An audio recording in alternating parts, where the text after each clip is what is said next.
اہل سنت و جماعت کا جس سے ہمارا تعلق ہے، ہمارا دعویٰ یہ ہے کہ سرکار غوث اعظم کے وہی عقائد و نظریات تھے جو آج ہمارے ہیں، یا دوسرے لفظوں میں میں کہوں کہ غوث اعظم نے وہی تعلیمات بیان کی، وہی عقائد پیش کی جس کو آج بریلوی عقائد کہہ کر بیان کیا جاتا ہے، یا جس کو مسلک اعلیٰ حضرت سے تعبیر کیا جاتا ہے۔ تیسرا دو طبقے کا آپ سن چکے، ایک اہل حدیث فرقہ ہے، دوسرا اہل سنت و جماعت جس سے ہمارا تعلق ہے، تیسرا ایک طبقہ جو ابھی بالکل نوزائیدہ ہے اور ابھی بچپنے کی عالم میں ہے اس وقت، نیم رافضیوں کا طبقہ۔ یہ ہماری طرف سے ان کو نام دیا گیا ہے نیم رافضی، یعنی یہ نہ پوری طرح اپنے آپ کو شیعہ کہتے ہیں نہ پوری طرح اہل سنت کے طریقے پر ہے، یہ بیچ کا ایک طبقہ ہے جس کو تفضیلی کہا جا سکتا ہے، لیکن یہ اپنے آپ کو تفضیلی بھی نہیں کہتے، نیم رافضی بھی نہیں کہتے، انہوں نے ایک اپنا نیا نام رکھا ہے، وہ ہے مولائی۔ یہ کہتے ہم مولائی ہے۔ 1400 سال میں اس نام کا کوئی فرقہ میں نظر ہی نہیں آیا۔ میں ذمہ داری سے کہتا ہوں، بہت سنجیدگی کے ساتھ آج میں تقریر کروں گا کہ 1400 سال میں مولائی نام کا کوئی فرقہ یا کوئی جماعت دکھا دے، کسی کتاب میں لفظ دکھا دے ہم کو، لیکن وہ کہتے نہیں ہم مولائی ہیں، مولا علی کے ماننے والے، اور ہمارے وہی عقائد ہیں جو غوث اعظم کے عقیدے تھے۔ 3 دعوے ہیں وہ مولائی فرقہ۔ اب ان کا جو بھی موقف ہے بھئی غوث اعظم ہمارے ہیں، تو کیا واقعی غوث اعظم آپ کے ہیں؟ اس کے ثبوت میں تعلق سے میں پہلے ایک چیز دکھاتا ہوں آپ کو۔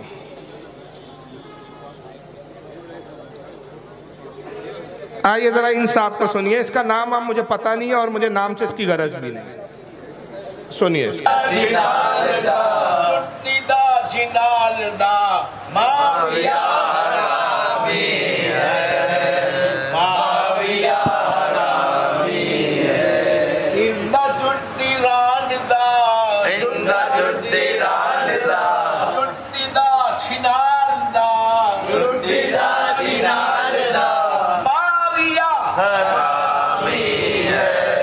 یہ سنانے کی ضرورت نہیں، بہت لمبا ہے، بہت دیر تک یہ پڑھتا رہا، اور یہ کوئی درگاہ کا مجاور اور خادم بولتا ہے اپنے آپ کو، صوفی بولتا ہے، اپنے آپ کو سنی بتاتا ہے، مگر عقیدہ کیا ہے کہ امیر معاویہ رضی اللہ تعالیٰ پہ کیا کر رہا ہے؟ تورع کر رہا ہے، گالیاں بک رہا ہے، گندی گندی گالیاں بک رہا ہے۔ وہ جملے مجھے دہرانے کی ضرورت ہی نہیں، آپ نے اپنے کانوں سے سن لیا۔ یہ آج اپنے آپ کو سنی کہتے ہیں، جبکہ صحابہ کو گالیاں بکنا اور صحابہ کو معاذ اللہ منافق و کافر کہنا یہ سنیوں کا طریقہ نہیں، یہ شیعوں کا طریقہ ہے۔ اور میں بطور دلیل ایک کتاب آپ کے سامنے پیش بھی کر دیتا ہوں۔ آئیے دیکھیے، یہ شیعوں کی سب سے معتبر کتاب ہے اصول کافی، الشافی ترجمہ اصول کافی، اس کا لکھنے والا یعقوب کلینی ہے۔ شیعہ بخاری کو نہیں مانتے، یاد رکھیے، مسلم کو نہیں مانتے، ترمذی کو نہیں مانتے، ہماری کتابوں کو نہیں مانتے۔ ان کے حدیث میں قرآن کے بعد سب سے افضل جو کتاب مانی جاتی ہے وہ کون سی ہے؟ اصول کافی۔ یہ یعقوب کلینی ان کا بہت بڑا عالم گزرا ہے شیعوں کا، صفحہ نمبر اس کا 42 جلد نمبر 5 پر وہ امام جعفر کے کھاتے میں ڈالتا ہے معاذ اللہ، اور کیا لکھتا ہے؟ نعوذ باللہ، ان الناس تردو بعد رسول اللہ صلی اللہ علیہ وسلم الا نفرا یسیرا، کہتے ہیں کہ حضور صلی اللہ علیہ وسلم کا جیسی وصال ہوا، جتنے صحابہ تھے، جتنے لوگ تھے، سب مرتد ہو گئے۔ جتنے صحابہ تھے وہ سب کیا ہو گئے؟ مرتد ہو گئے۔ الا نفرا یسیرا، صرف چند ایک لوگ تھے جو ایمان پر رہے، باقی سارے کے سارا صحابہ اسلام سے پھر گئے۔ تو کتنے لوگ اسلام پہ رہ گئے؟ تو کہتے صرف 6 لوگ تھے جو مسلمان تھے، جس میں حضرت حذیفہ تھے، ایک سلمان فارسی تھے، ایک علی تھے، 6 لوگوں کے نام گنواتے ہیں کہ یہ لوگ تھے جو ایمان پر رہے، باقی سب کے سب مرتد ہو گئے۔ تو سارے صحابہ اکرام کو کافر کہنا یہ کس کا طریقہ ہے؟ شیعوں کا۔ اور آج تم امیر معاویہ کی آڑ میں، شروعات امیر معاویہ سے ہوتی ہے، پھر اس کے بعد ہمت بڑھتی ہے، بعد پھر عثمان غنی تک، پھر حضرت عمر تک، اور پھر حضرت ابو بکر تک، اور پھر ابو بکر کے بعد پھر کوئی ذات نہیں بچتی، سارے صحابہ پہ لعن طعن اور گالیاں شروع ہو جاتی ہیں۔ یہ آج اس فرقے کا شیوا ہے۔ لیکن اگر یہ کہتے ہیں ہم اہل سنت ہیں، یہ دعویٰ کر رہے ہیں ہم اصلی اہل سنت ہیں، تو میں کہتا ہوں اگر تم اصلی اہل سنت ہو تو پھر یہ کون لوگ ہیں؟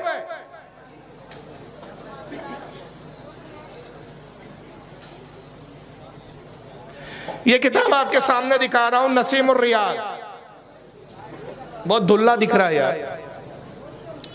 امام شہاب الدین خفاجی رحمت اللہ علیہ انہوں نے شرح لکھی امام قاضی ایاز کی، جس کا نام الشفا ہے، اس کی شرح لکھی نسیم الریاض فی شرح شفائی قاضی ایاز، جلد نمبر 4 صفحہ 525۔ حضرت امام شہاب الدین خفاجی کیا کہتے ہیں؟ وَمَنْ يَقُونُ يُطَعْنُ فِي مَعْوِيَةَ فَذَلِكَ قَلْبُ مِنْ قِلَابُ الْحَاوِيَةِ۔ حضرت امام خفاجی کہتے ہیں اہل سنت کے امام ہیں۔ اگر تم سنی ہو تو امام خفاجی کے بارے میں کیا کہتے ہو؟ جن کے اہل سنت کے امام ہونے پر اتفاق ہو، کہتے ہیں جو حضرت امیر معاویہ رضی اللہ تعالیٰ عنہ پر تان کرے، تانہ زنی کرے، وہ جہنم کے کتوں میں سے ایک کتا ہے۔ تو تم کیسے سنی ہو؟ تمہارے بارے میں تو امام کا فتویٰ ہے کہ جو امیر معاویہ پر تانہ زنی کرے وہ کون ہے؟ جہنم کے کتوں میں سے ایک کتا ہے۔ یہ ہم نہیں کہہ رہے، یہ بریلی کے مولانا احمد رضا نہیں کہہ رہے، جو ہر چیز تم آلات کے کھاتے میں ڈال کے آلات کو بھی آج گالیاں بک رہے ہو۔ میں بڑی ذمہ داری سے کہہ رہا ہوں کہ اگر اس پر آپ کو سنجیدگی کے ساتھ بات کرنا ہو، ہم اعلیٰ حضرت کا ذکر بھی نہیں کریں گے۔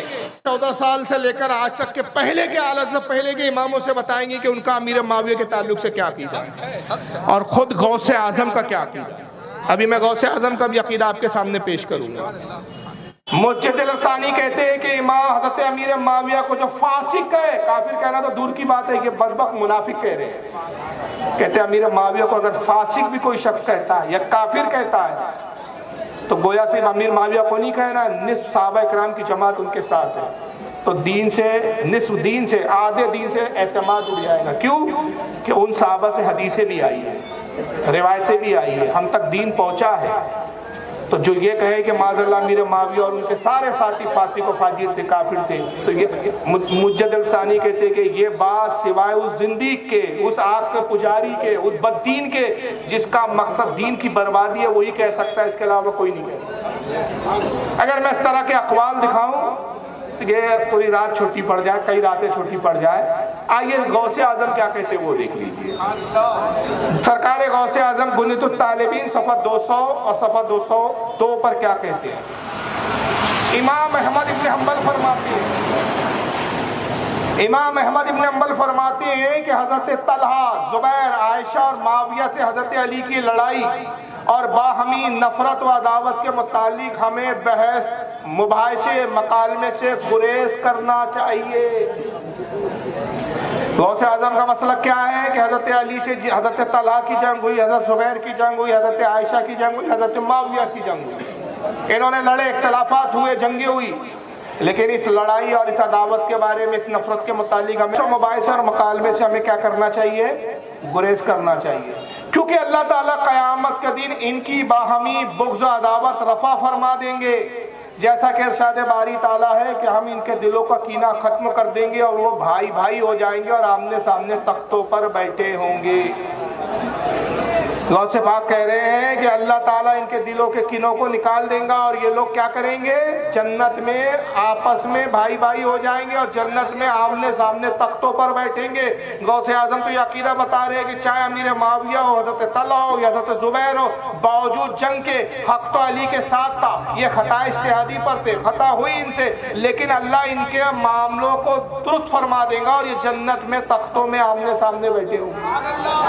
غوث پاک جنتی کہہ رہے ہیں اور یہ آج کے مولا ہی کہہ رہے ہیں کہ جہنم یہ معاذ اللہ۔ تو غوث پاک کو مانیں گے، ان کو مانیں گے؟ لمبی بات بہت ساری، اب وقت اتنا ہے نہیں کیونکہ پروگرام بھی تھوڑا لیٹ ہو گیا۔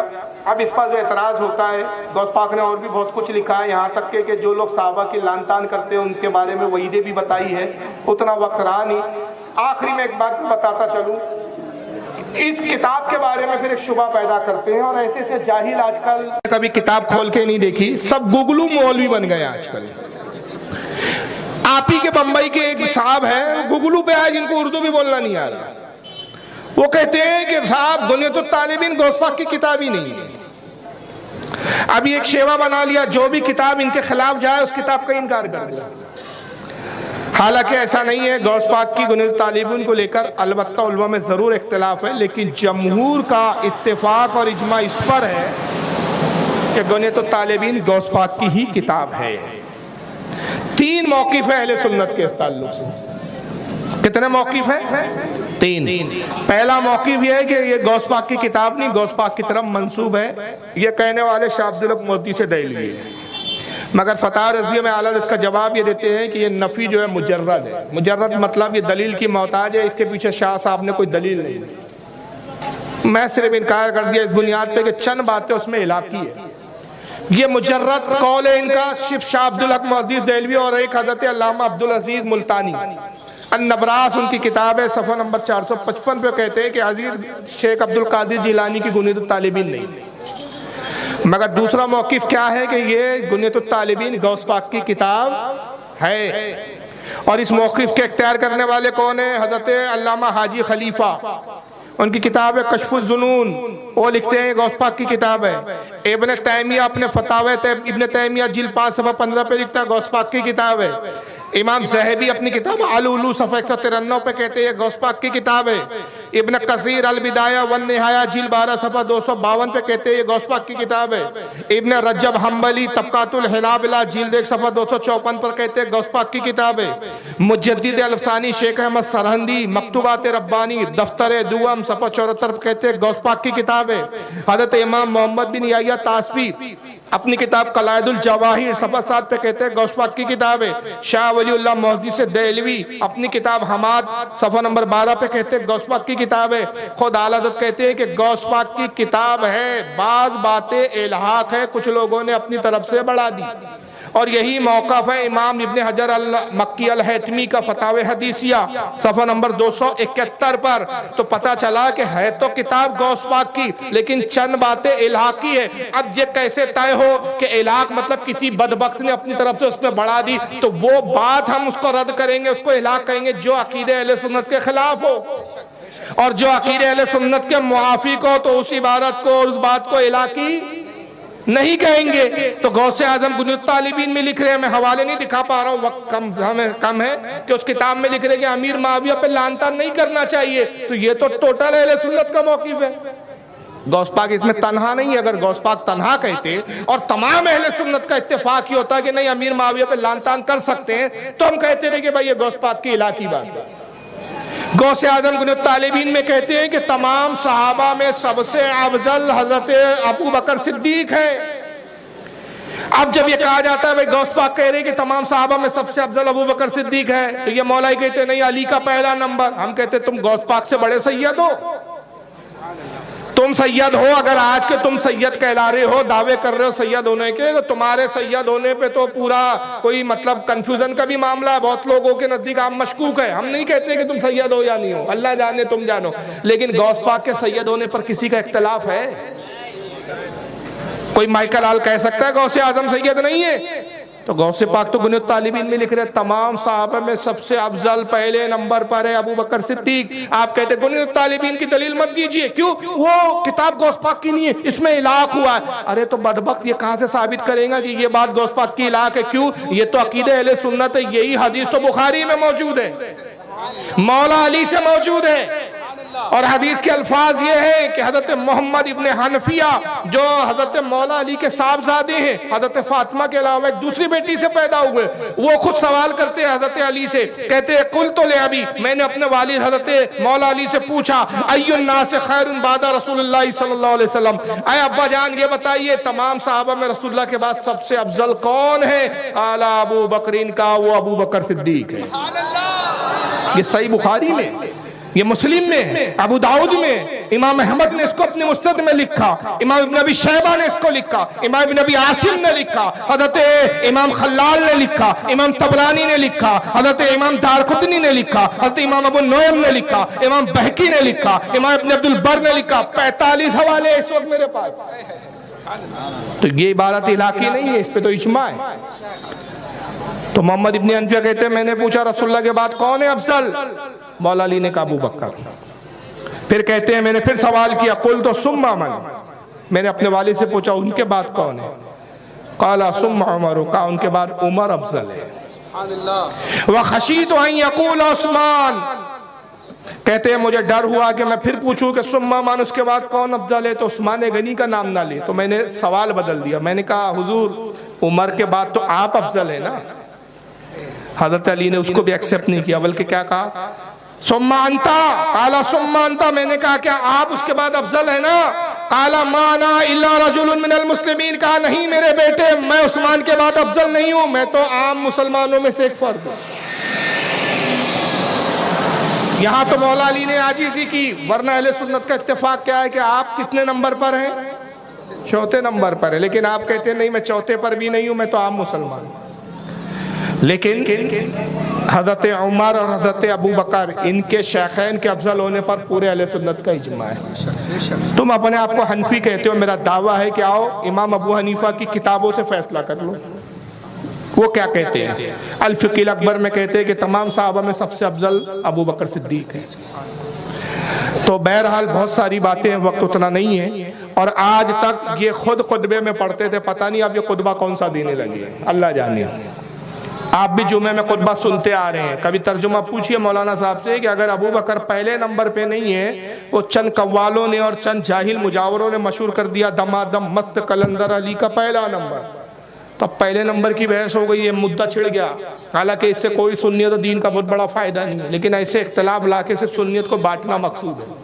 1400 سال کے متفقہ عقائد میں رخن اندازی پیدا کرنا مقصود ہے۔ سنت کی یہ ایجنٹ ہے، یہ ایران کے اور شیعوں کے، جو چاہتے ہیں کہ اہل سنت میں ٹکڑے بازی ہو جائے، فرقے بازی ہو جائے۔ ورنہ 1400 سال سے ہم جمعے میں یہی خطبہ سنتے آ رہے ہیں، آج بھی یہ بھی خطیب یہی پڑھ رہا ہے، وَالصَّلَاةُ عَلَى مُحَمَّدِ سَيِّدِ الْأَنَامِ وَعَلَى آلِهِ وَأَصْحَابِهِ الْإِكْرَامِ خُصُوصًا عَلَى أَفْضَلِ الْبَشَرِ بَعْدَ الْأَنْبِيَاءِ بِالتَّحْقِیق ابو بکر صدیق۔ کیا پڑھ رہے ہو کہ تمام بشروں میں رسول اللہ کے بعد، انبیاء کے بعد بالتحقیق کون ہے افضل؟ ابو بکر صدیق۔ جو میں خطیب صاحب آپ ابھی ممبر پہ کہے کہ ابو بکر کو افضل بول رہے، ممبر سے اترے اور کہہ رہے علی کا پہلا نمبر، تو اتنے جھوٹے مکار کیوں ہو تم یار؟ اب بدل دیے گئے، اب یہ بتا رہے خطبہ بھی بدل دیے، تو خطبہ بدلنا خود اس بات کی دلیل ہے کہ تم اہل سنت سے اب ہٹ چکے ہو۔ تم اہل سنت مت بولو ڈنکی کی چوٹ پر، مرد بنو، تقیہ مت کرو شیعوں کی طرح، کھل کر بولو ہم شیعہ ہو گئے۔ اور اگر تم کہتے ہم شیعہ نہیں ہیں، ہم ان کو کہتے تم شیعہ ہو، تو جواب میں کہتے تم نازبی ہو۔ خدا کی قسم ہم نازبی نہیں ہیں۔ نازبی کسے کہا جاتا ہے؟ جو اہل بیت سے دشمنی رکھتے ہیں۔ ہم اہل بیت کے دشمن نہیں ہیں، ہمارا موقف اعتدال والا ہے، مسلک اعلیٰ حضرت اعتدال والا ہے، اور اعتدال کا مسلک کیا ہے؟ ہم افضل و اعلیٰ، امیر معاویہ تو بہت دور کی بات ہے، اعلیٰ حضرت کہتے ہیں علی اور معاویہ میں افضلیت کا اتنا بڑا فرق ہے کہ امیر معاویہ ایسے گھوڑوں پر بیٹھ جائیں جن کی رفتار بجلی کی طرح ہو، جو ہواؤں سے باتیں کرتے ہو اور فی سیکنڈ کروڑوں اربوں میل طے کرتے ہو، اور علی کا جو مقام ہے یہ گھوڑے دوڑ دوڑ کے تھک جائیں، علی کے پہلے مقام کو بھی پار نہ کر پائے۔ اتنا فرق ہے معاویہ اور علی سے۔ موقف کیا اہل سنت کا؟ بھائی علی سے جو بھی جنگ ہوئی امیر معاویہ کی، وہ قصاص عثمان کی بنیاد پر تھی، اختلاف دین کو لے کر نہیں تھا، اختلاف شریعت پر نہیں تھا، اختلاف نبی کی سنت پر نہیں تھا، قرآن پر نہیں تھا، حضرت عثمان غنی کے قصاص کو لے کر کھڑے ہوئے معاملہ۔ پھر بھی اہل سنت کا اجماع ہے، اجماع ہے، میں ڈنکی کی چوٹ پہ کہہ رہا ہوں کہ حق علی کے ساتھ تھا۔ حق پر کون تھے؟ مولا علی۔ اگر ہم نازبی ہوتے تو مولا علی کو حق پر نہیں کہتے۔ ہمارا عقیدہ ہے کہ حق مولا علی کے ساتھ تھا، امیر معاویہ سے خطا اجتہادی ہوئی، لیکن چونکہ صحابی ہے، رسول اللہ کے رشتہ دار ہے، حضور کے رشتے میں صالح بھی ہوتے ہیں، اہل بیت سے بھی ان کے رشتہ داریاں برقرار رہی، صرف صحابی ہونے کی بنیاد پر حضور نے منع کیا کہ میرے کسی صحابی پہ لعن طعن مت کرو۔ اس لیے ہم کہتے ہیں ان کی شان میں توہین نہ کی جائے، زبان روکی جائے۔ وہی غوث اعظم کہہ رہے کہ بحث و مکالمے میں ہم کو اس میں پڑھنا نہیں چاہیے۔ یہ سب جنت میں جائیں گے، حضور کا ہر صحابی جنت میں۔ تجھ جیسے پھٹیچر کی شفاعت ہو جائیں گے اور صحابی جنت میں نہیں جائیں گا، جس نے نبی کو دیکھا وہ جنت میں نہیں جائیں گا۔ اور کیا کوئی ثابت کر سکتا ہے؟ میں ذمہ داری سے کہتا ہوں کسی معتبر کوئی ایسی کتاب سے ثابت کر دے کہ جس طرح تم آج امیر معاویہ کو گالی بکرے، کیا امام حسین نے گالی بکی ہے؟ کیا اس طرح امام حسن نے گالی بکی ہے؟ کیا اہل بیت نے بکی ہے؟ کہ امام زین العابدین نے بکی؟ اہل بیت میں کسی نے امیر معاویہ کو کبھی لعن طعن نہیں کیا۔ یہ تمہارا شیوا ہے۔ ہر عالم نے، امام نے یہی کہا کہ امیر معاویہ پہ لعن طعن کرنا جائز نہیں ہے، لیکن یہ فرقہ شیعوں کے نقش قدم پر ہے۔ میں کہہ رہا ہوں یہ مولائی نہیں ہے، نہ یہ سنی ہے، یاد رکھیے شیعہ ہے۔ اس کی سب سے بڑی دلیل دوں، ہم نازبیت کا رد کرتے ہیں۔ ہم خارجیت کا رد کرتے ہیں، ہم خارجی نہیں ہیں، خارجیوں کا رد ہم کرتے ہیں۔ ناز بھی اہل حدیث ہے جو یزید کو حق پر بتاتے ہیں، ہر سال محرم میں ہم ان اہل حدیث نازبیوں کا بھی رد کرتے ہیں۔ اور تم کہتے ہو، ہم تم کو کہتے ہیں کہ تمہارے عقیدے شیعوں کی طرح، تم شیعہ ہو تو تم کہتے ہیں ہم شیعہ نہیں ہیں، تو اگر مرد کے بچے لو شیعوں کا رد کر کے دکھاؤ، پھر شیعوں کا رد کیوں نہیں کرتے تم کو شیعوں کے رد کرتے ہوئے دیکھا نہیں گیا، بلکہ شیعہ کالے اندھیرا قائم رہنے والی جماعتوں میں تم کو دیکھا گیا۔ تم ان کے ساتھ بیٹھتے ہو، ان کے ساتھ کھاتے پیتے ہو، تو بات سمجھ میں آ گئی کہ اندر ان گراؤنڈ میں تمہاری کوئی ساتھ چل رہی ہے، تم کسی کے ایجنٹ بن چکے ہو۔ اور تو کہ شیعوں کے عقیدے اتنے بدترین ہیں کہ اس عقیدے کو کھل کر تم اظہار نہیں کر سکتے۔ تمہیں بھی پتا ہے کہ شیعوں کے عقیدے اگر ہم بیان کریں گے ہر سنی جوتے ماریں گا، تو تم اندر سے دیمک کی طرح ہمارے مذہب کو چاٹنے کی کوشش کر رہے ہو۔ میں شیعوں کے 3-4 ویڈیو دکھا دیتا ہوں، اور تھوڑا سا وقت ملے گا تو حضرت مظہر اعلیٰ حضرت پر میں کچھ گفتگو کروں گا، وقت اتنا نہیں بچا ہے، لیکن آئیے دیکھ لیجئے۔ جی ویڈیو کا وقت نہیں ہے، بس 2-3 دیکھ لیجئے، چھوٹے چھوٹے ویڈیو ہیں۔ یہ ایک شیعوں کا عقیدہ دیکھیے کیا ہے صاحب۔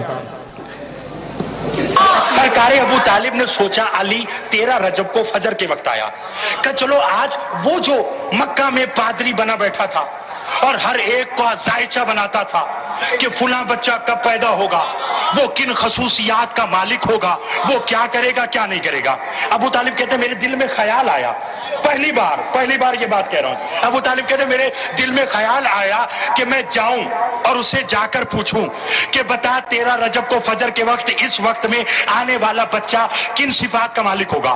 یہ سوچ کر ڈی جی خان والوں سوچ میں نہ پڑنا، چلو نجف اور مکہ چلتے ہیں۔ ابو طالب پادری کے پاس آئے، احترام ابو طالب میں پادری کھڑا ہوا، کیوں آئے؟ ابو طالب کہتے ہیں ذرا ایک ذائچہ بنا، کیا؟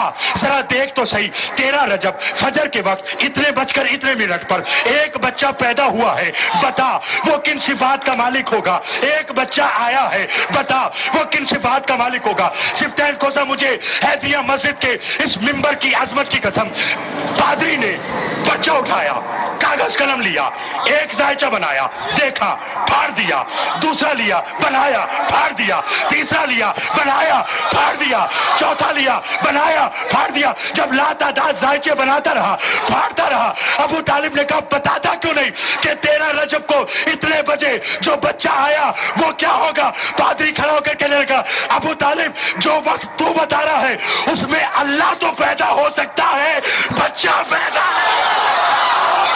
ان کے ہاں تو علی خدا ہے بھائی۔ ابو طالب گئے، جب علی پیدا ہوئے ایک پادری سے کہا بھائی یہ وقت میں بچہ پیدا ہوا ہے، ذرا بھوشوانی کر دے، پیشن گوئی کر دے، یہ بچہ کیسا ہوگا۔ اس نے ذائچے بنایا، پھاڑتا گیا، بنایا، پھاڑتا گیا، آخری میں کہا میں حیران ہوں کیا ذائچہ بناؤں، اس گھڑی میں جو بچہ پیدا ہوا بچہ نہیں ہے، خدا پیدا ہو سکتا ہے، خدا پیدا ہوا ہے۔ تو شیعوں کا تو یہ بھی عقیدہ ہے کہ وہ علی کو خدا، بلکہ ان کا ایک معتبر کتاب ہے صاحب، اس میں ایک فرقہ ہے غرابیہ، میں کتاب کا اسکین دکھا رہا ہوں، وقت نہیں، عبارت نہیں پڑھ پاؤں گا۔ الانوار النعمانیہ ایک کتاب ہے، اس کی جلد نمبر 2 صفحہ 208 پر باقاعدہ شیعوں کا یہ عقیدہ بیان کیا گیا ہے کہ وہ کہتے ہیں کہ رسول اللہ کی طرف وحی نہیں آئی تھی، اللہ نے جبریل سے کہا کہ نبی تو ہم نے علی کو بنایا، علی کو جاؤ نبوت کا پیغام سناؤ۔ جبریل نبی کو پہچان نہ سکے، علی کو پہچان نہ سکے، علی اور محمد صلی اللہ علیہ وسلم ملتے جلتی شکل تھی، انہوں نے محمد کو علی سمجھ لیا اور غلطی سے محمد کو وہی دی، اور جب مثال دی انتہائی گھٹیا مثال دی۔ مثال کیا لکھا ہے؟ اس نے لکھا ہے اشباہ من الغرابی بالغراب، جیسے کوے ایک طرح کے ہوتے ویسی علی اور محمد ایک جیسے تھے کووں کی طرح، ایک مثال دی ہے خبیث کی۔ تو جبریل سے دھوکا ہو گیا، کنفیوز ہو گئے کہ یہی علی ہے، تو محمد صلی اللہ علیہ وسلم کو علی سمجھ لیا، وہی دے دیا صاحب۔ بعد میں جب پتا چلا اللہ نے کہا تم نے تو جبریل غلطی کر دی، نبی تو میں نے علی کو بنانا تھا، تو نے محمد کو وہی دے دی، کہا مولا میں تو وہی سمجھا کہ علی ہے۔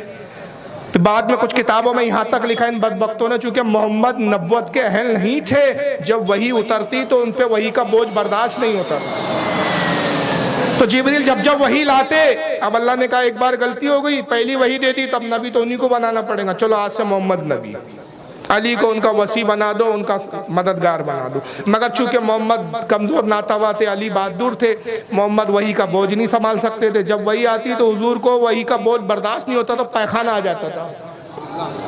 پھر وہ کہتے رہے علی آدھی وہی میں نے لے لی، آدھی تم لے لو، میں پاخانہ کر کے آتا ہوں۔ اور معاذ اللہ یہ آیت کی تفسیر نے شیعوں میں کتابوں میں بھرا پڑا ہے کہ اللہ فرماتا ہے محبوب ہم نے جو آپ پہ وہی نازل کی، اگر ہم پہاڑ پہ نازل کرتے پہاڑ ریزہ ریزہ ہو جاتے۔